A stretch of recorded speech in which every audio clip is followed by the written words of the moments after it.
हरिद्वार में one nation one election को लेकर संत समाज की ओर से कार्यक्रम आयोजित किया गया। कार्यक्रम में उत्तराखंड के मुख्यमंत्री पुष्कर सिंह धामी, केंद्रीय मंत्री शिवराज सिंह चौहान और योग गुरु स्वामी रामदेव मौजूद रहे।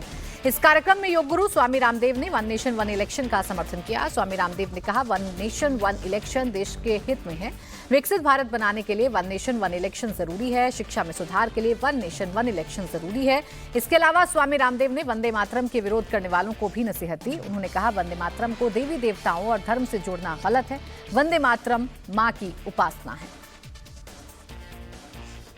नेशन वन इलेक्शन को आशीर्वाद दिया है सब संतों ने, क्योंकि हम संतों के लिए देश से बड़ा कुछ भी नहीं है। माता भूमि पुत्र हम पृथिव्याः जननी जन्मभूमि स्वर्गादपि गरीयसी के हम उपासक हैं। वन नेशन वन इलेक्शन से शिक्षा तंत्र में भी सुधार होगा, क्योंकि 6 महीने साल भर में इलेक्शन ही चलते रहते हैं, उससे और विकास योजनाएं भी बाधित होती हैं। तो वन नेशन वन इलेक्शन का होने से हमारे जो गुरुजन, जो लगभग उनका 30% समय तो चुनाव कराने में लग जाता है, तो बच्चों को पढ़ाएंगे, देश आगे बढ़ेगा। और कुछ राजनेताओं को ऐसा लगता है कि स्टेट पार्टियां उनका कहीं मोक्ष ना हो जाए। इस देश का वोटर को आप उसको बेवकूफ़ मत समझिए। देश का वोटर बहुत समझदार है। स्टेट में किसको चुनना है, केंद्र में किसको चुनना है, और किसको ऐसे कौन सी ऐसी पार्टी है जिसको स्टेट और जो है नेशन दोनों में एक साथ चुनना है, उसका निर्णय उसको करने दीजिए। आप अपने राजनीतिक तुच्छ स्वार्थों के लिए इस देश के हितों से समझौता नहीं कर सकते। इसलिए सब संतों ने एक मत से तय किया है कि ये बात दूर तक जानी चाहिए। वन नेशन वन इलेक्शन के माध्यम से ये देश प्रगति के पथ पर और तेजी से आगे बढ़ेगा। देश को प्रधानमंत्री जी ने 100 से ज्यादा ऐसी विकास योजनाएं शुरू की हैं, जिससे कि 2047 तक विकसित भारत बने। हम तो चाहते हैं कि 2040 तक ही बन जाए। तो इस कार्य से वह और गतिशील होगा ये लोकतंत्र। और चुनाव सुधारों को लेकर के और भी प्रतिबद्ध हमारे देश के प्रधानमंत्री। लेकिन कुछ लोग सड़कों पर संसद में हंगामा और अराजकता करके ऐसा चाहते हैं कि हम लोकतंत्र को बंदी बना लेंगे, लोकतंत्र को हम कैद कर लेंगे। भैया, चुनाव लड़ करके प्रधानमंत्री बन सकते हो, सपने सभी देख सकते हैं। देश के संविधान ने आज़ादी दी है सबको, ये अधिकार दिया है कि आप प्रधानमंत्री बनने के सपने देख सकते हो। लेकिन प्रधानमंत्री देश के वोटर बनाते हैं। आप दिवा स्वप्न ना देखें। हाँ, इतनी बात मैं जरूर कहूँगा, सुधार यद्यपि शिक्षा तंत्र, चिकित्सा तंत्र, अर्थतंत्र, कृषि तंत्र, लोकतंत्र के विविध घटकों में सुधार की आवश्यकता है, और उसके लिए भी देश की सरकार भी काम कर रही है, आगे भी काम होते रहेंगे। लेकिन कुछ लोगों को ऐसा लगता है कि देश में कुछ अच्छा काम हो ही नहीं रहा, इसलिए छोटे छोटे बच्चों को भी 5, 7, 10 साल के बच्चों को आगे कर रहे हैं कि थाना घेर लो, एसपी को घेर लो, डीएम को घेर लो, सड़कों के ऊपर खड़े हो जाओ। नाबालिग बच्चों को, छोटे बच्चों को आंदोलनों में धकेलना चाहिए। जो वरिष्ठ नागरिक है, 18 साल की उम्र के बाद के जो नागरिक है, उनको आगे आना चाहिए। कोई भी आपको लगता है कि कहीं अन्याय हो रहा है, किसी के साथ भी अन्याय हो रहा है, मैं तो कहता हूं अन्याय से छात्रों के साथ हो रहा है, अन्याय से एक मरीज के साथ हो रहा है, अन्याय से जवानों और किसानों के साथ हो रहा है, अन्याय से एक SC/ST के साथ हो रहा है, और अन्याय से एक ब्राह्मण के साथ हो रहा है।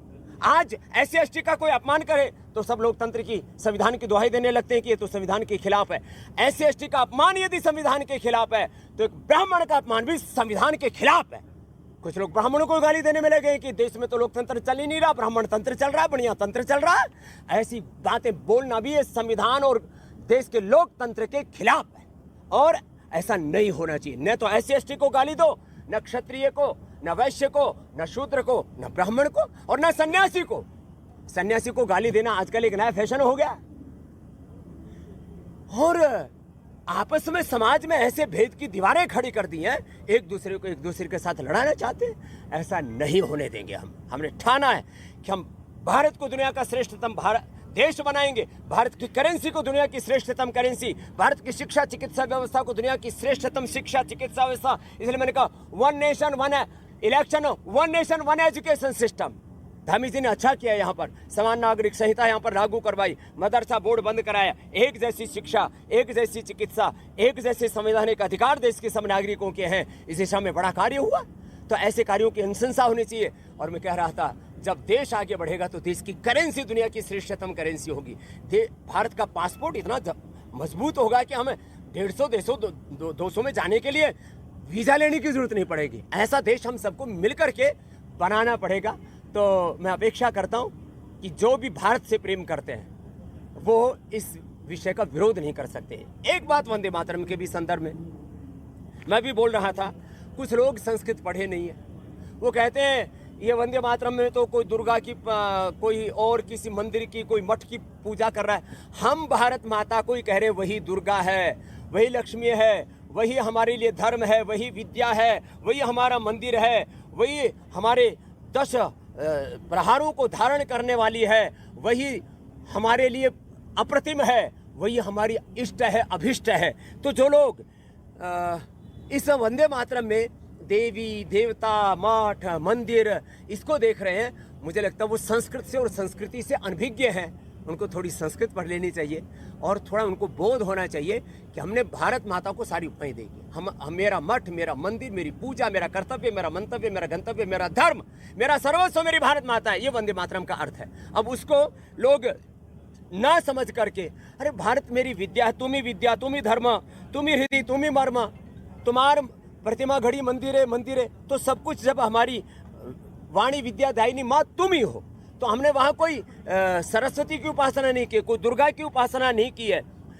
जो ये कहते हैं अबला के नु माँ, ये तो बोले, अरे कौन कहता है माँ तुम अबला हो? तो माँ की उपासना को मठ मंदिरों से, देवी देवताओं से जोड़ करके फिर ये कहना कि ये तो इस धर्मी संस्कृति के विरोध में, ये सब बौद्धिक दिवालियापन है, ये ठीक नहीं।